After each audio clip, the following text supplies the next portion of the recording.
Hey, Carl, thank you for taking a moment to talk with us today. Hey, Eric, how you doing? Doing pretty good. You're looking pretty comfortable there. I like the shoes in the background. You a big collector of shoes? Yeah. I'm a big shoe guy, big hat guy. Those are my two collecting things. That's pretty cool. So to start off right off the way, I grew up a lot with Star Trek as a child. Being a member of the series would be a dream come true for pretty much like any real fan of the show. When you were growing up, were you a big fan of the show? I wasn't. I wasn't. So this was new for me, but I have been like welcomed into the community, and I'm super happy about it. Super excited to be a part of it. Perfect. Do you know a lot about Star Trek now that you've joined up into the show, or are you still a little bit?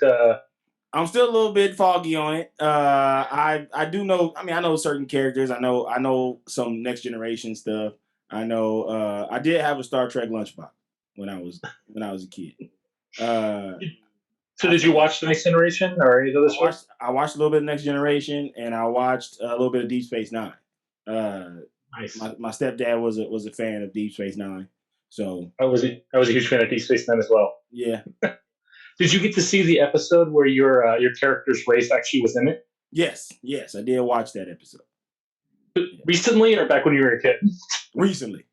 Okay, Yeah, yeah. to prepare for the role. So actually, Star Trek is a lot of fun with the series. This like serious work as well as comedic work. As it's needed for the Hmm. show. Lower Deck though primarily represents the lighter side, more humorous side of the fandom. Does your work with a lot of the comedy shows in the past that kind of help you connect with the style of the show?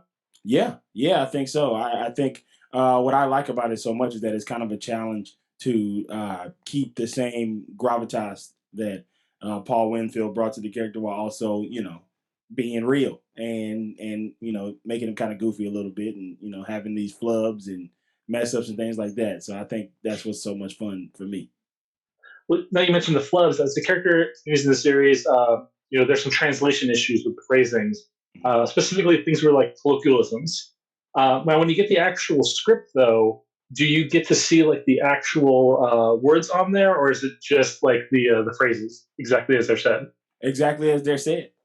Yeah, they So have they to help don't. me out. They have to help me out, and like they tell me, I Chris Kula, who was a buddy, and Ben Rogers, and of course Tony, and like they helped me out quite a bit with making sure I get everything right. I know earlier in the season, in your first episode, they did kind of have you immediately translate what you were trying to say. Yeah, But in the newer episodes, the one that just aired actually last week, you don't get any like help whatsoever. You say the line, and it's just like everyone goes, "Yeah." Did that? they're learning it. Yeah. So there's a lot of context there. I think you can kind of easily pick it up if you're paying attention. Mhm. But so they don't give you any hints at all. It's literally just like you just run with Only when I ask. it. Do we get to see a lot more of that as the series goes on? I think so. I think I hope so. I definitely hope I get to go back. When your character was brought onto the show as head of security, it was to replace Lieutenant Shax, who had died in the prior season. But spoilers, shortly after he comes back. Mhm. So with Lieutenant Shax coming back and receiving his roles, I'm left with the question: what is the specific role of your character in the show, and how does it play within the security structure? I feel like he's kind of in the middle now, right? Like trying to figure out where he fits in because he was supposed to be this top guy, and then but he doesn't fit in with the lower decks like that, and so he's kind of find that balance in between both. And we're Do gonna they see do how they that touch on plays that? out. So they do play that out more in the season. I don't know. I don't know, Eric. I don't know. No You're not gonna get spoilers, right? me. You're not gonna get me. Now, Tamarians they exist in the lore of the Next Generation, as we talked about earlier. But there haven't been a lot of world building outside of that original episode. Did that hinder or help you when it comes to crafting the character of Lieutenant Kayshon? Uh, I think because I was coming in with such a fresh lens that I kind of got to do it myself. Between that and asking questions, because this is probably the most questions I've ever had to ask. Like, so how do you do? So usually, that as an actor, you say, well, I'm gonna do my own thing with this, but with something that's so sensitive, like I have to like ask, like, no, what does this mean? What does this do? How does this work? So uh, yeah. So the series does a great job, like we said, of playing with the lore and also the tragic events of the show, putting it on for comedy. That being said, despite Dr. Fiona saying that this was the first puppet she's dealt with and before in the past, this is actually the first time I actually found a character in Star Trek was turned into a puppet. Oh yeah. Like we scoured our memories and everything like for additional sources to see if maybe it was like in the extended stuff or whatnot. But I can find a single thing. So how does it feel to have the record, the title of being the only Star Trek character to have been turned into a puppet? I mean, the way you just said it, it feels great. I feel like I need to have a bronze one on my mantle. Did they not give you a puppet? They should have given you a puppet. I haven't For gotten your one own yet. personal use. I haven't gotten one Oh, yet, but I love one. I bet you if they made it, they could sell it. I also saw some T-shirts recently, yesterday, With the actually. puppet? Yeah, no, with just Kayshon on them, and I was like, I need one of those. Like, I got to get me one of those. So another thing I was worried about, you deal with a lot right now, especially in industry with COVID. Mhm. Halts put on stuff, but I know specifically with voice acting, there's always been a lot more additional protections for people that do that job. Usually, you're in a booth, you're recording at home, if you can, if you've got the setup. It looks like you've got some pretty good setup there. Yeah, Have this you, isn't sound. This isn't soundproof enough though. This is good enough for podcasting, but you mean the shoes don't pull up enough for the audio? nah, they don't. Like as we're talking, my next door neighbor's trash is being collected, so it's loud. Uh, I don't hear that at my end, so Yeah. that's pretty good. It's pretty good. Yeah. But that being said, I mean, it's one of the great things about comedy is that you can bounce off of the other characters that you're recording with. But unfortunately, I'm guessing you probably don't get a chance to do a lot of that. Am I correct or am I wrong? You're correct. You're correct. I was alone every time, and then when the writers and producers were, they were on a screen in front of me. So Mhm. I was in the booth by myself. The only other person who was in the booth was the engineer who was in, the other room.